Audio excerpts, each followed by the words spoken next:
Салом алейкум бародаро, подписчикои Акотеҷе, ана травела омадагӣ. Лекин имрӯзи видеомо фақат мошинои задагӣ, пусидагӣ, аварийни мошино сиёмка мекунем. Ани мошиное бошад дар видеои оянда нархош симат карда мепартовам. На бисёриҳо мошини вагон мегӯитон, эҳтиёт шуда гиритон, мошинои проверка кунитон. Ани хел мен сари вагони хуҷанд, мен хел мошина омадагӣ. Бисёри фурӯшандаҳо огоҳ мекунад, бисёриш огоҳ намекунад. Ягон ҷои сеташ нест, рам калта хӯрдагӣ, рам инҷош қатъ шудагӣ маълум, ин тарафаш вообще бурафтагӣ. Радиатор кордро. аз вай тарафашо бинем чи як бор. Мошинои пусидагӣ, харошидагӣ, тарошидагӣ. Инҷаш ҳам калта хӯрдагӣ метавад ё не? Дар об рафтагӣ. Инишам ҳозир видео мекунем. Ин тарафаш чи? Ин тарафаш нормально метавад. Ва Toyota Verso. Радиатор дарун рафтагӣ. Ин тарафаш кени, аввал ин тарафша бинем.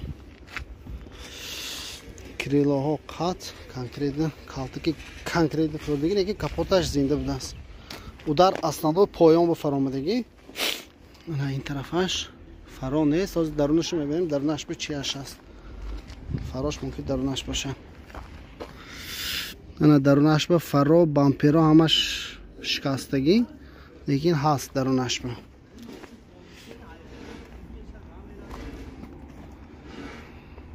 Ойнаҳои оқиба шикастагӣ полности. Хай фару, бамперу фаркоб дорад, инҳош ҳамаш нормально.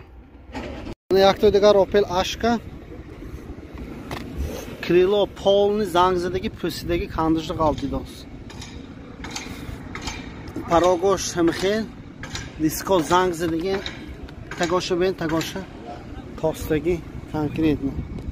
Та пешаш задагӣ ненакӣ. Мотор 1.6 бензин. Нархаш 55,000 сомон. Амин истодаш кардем. Ин якта дигар Opel Ashka, инам задагӣ. Крилои пеш тамом. Инҷо худаш маълум конкретно рафтагиш.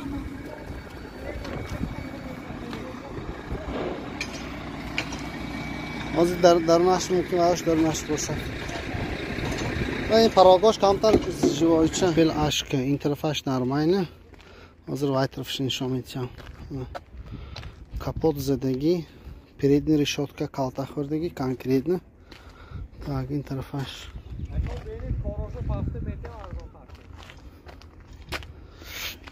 Так, тагош задагӣ. Нархи чанд буд гузошти дакон? Ана 55,000.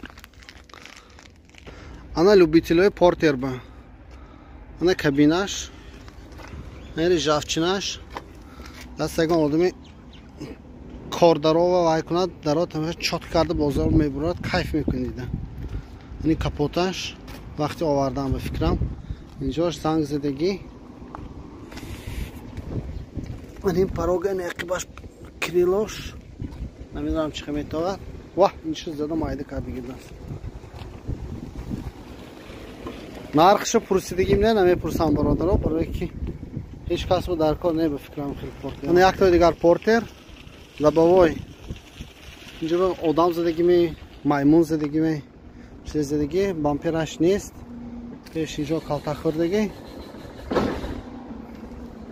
Ани крилои қибо тайёр уже полностью амин под замена ба. Лекин борташ нормально. Ин спринтерои вагон. Ана парогош задагӣ, хикуни маълум худаш. Полни рост рижавчина, инҷош рижавчина. Таго пусидагӣ. Инашам хел. Тагош пусидагӣ. Ин спринтерои вагон. Ана аз ин тарафаш. Аз ин тарафаш бинем, инҷош бинем чи он. Opel Astra H хеҷбекаш камтар пеш видеош снимат карда будем, решоткаош задагӣ. Инҷо краскош паридагӣ. Ёдтон бошад гуфта будам болош ба кулӯ ғалтидагӣ, санг ғалтидагӣ мегуфта. Ана ин мошин инҷош кандушта хо рафтааст. Инҷош рижавчина. اطراف پوشش نرماینه پوشش قد گنده نه این طرفش هم نرماینه نکین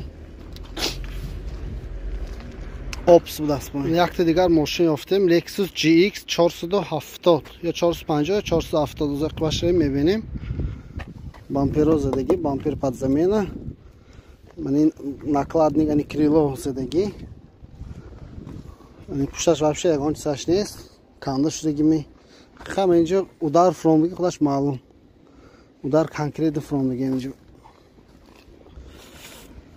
این طرفش نرماینه نکین این طرف udar فرامدگیش نه udar فقط همین طرف به GX 470 بوده است 450 گفتم udar همینجا فرامدگی سانی پیش بر رفته یکم پیشنگ ماشین بودی گپ زدگی یک تا دیگر اوپل اشکا یعنی افتشه وقتی آوردن تراول که به فکرم بالاش به ماشین ماند آوردگی برای همون کپوت کریلو خط شدگی سیستن ریمان میکند فسان میکند بازار میبرارد همه پیش از گرفتن آگاه شده پریویر کرده گریتون با یک دیگه اوپل یافتیم اشکا کروان بامپرهای سمریسک ساخت کردگی اینجا پختگی уже زنگ زده تیار شدگی انا پاروگش هم تیار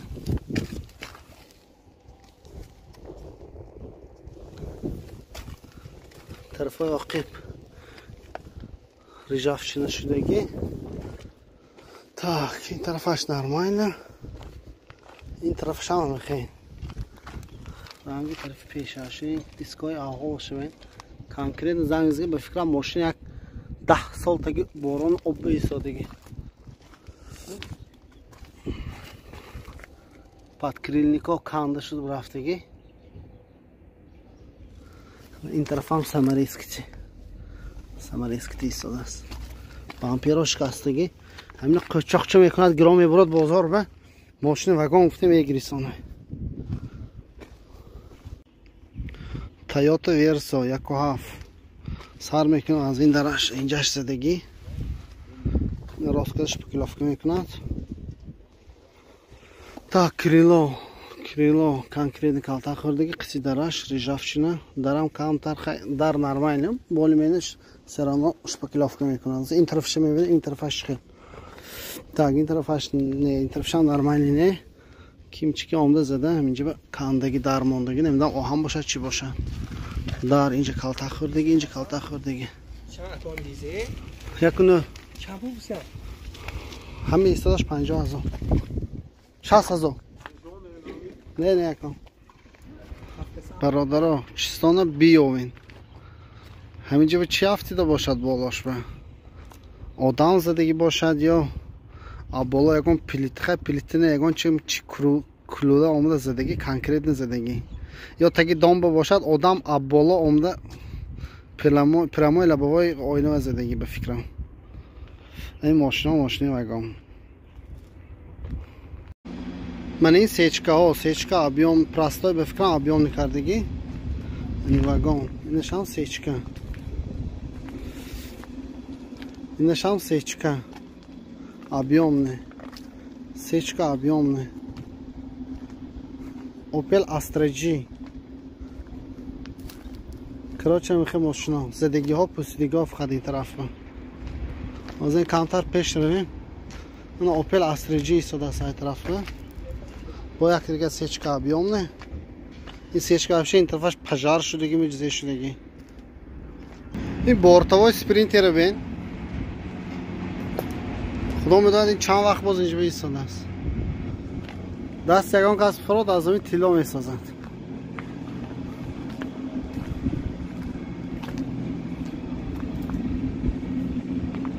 پیشا زدگی این طرف ها همشه نگاه کنده میشن